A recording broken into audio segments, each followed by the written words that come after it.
ব্যারামপুরবাসী কি বলছি খুব খেয়াল করে শুনবেন। রসুলের ডিরেকশন, দুইটা জিনিসের যদি কেউ হেফাজত করতে পারে, রসুল নিজে তার জন্য জান্নাতের জিম্মাদার।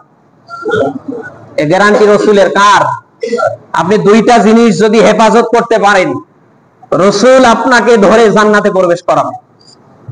তার প্রথমটাই হচ্ছে মুখ। তার প্রথমটা কি বলেন? মুখ।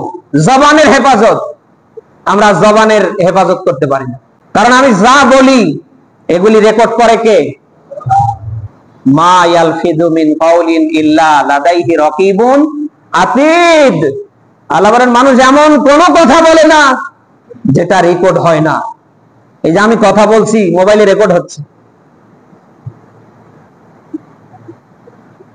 আমরা যখন কথা বলি মিডিয়ায় রেকর্ড হয় না? বলেন না কেন? যে কথাই বলি না কেন, সেটা ভালো হোক মন্দ হোক, নেগেটিভ হোক আর পজিটিভ হোক, প্রত্যেকটা কথাই রেকর্ড হয়ে যায় কার কাছে? এই জন্য লাগাম লাগাতে হবে। মুখে যা আসবে তাই বলা যাবে না। কথা, কথার কোনো শেষ নেই। 2 নাম্বার, আপনি যদি আপনার লজ্জা স্থানের হেফাজত করতে পারেন,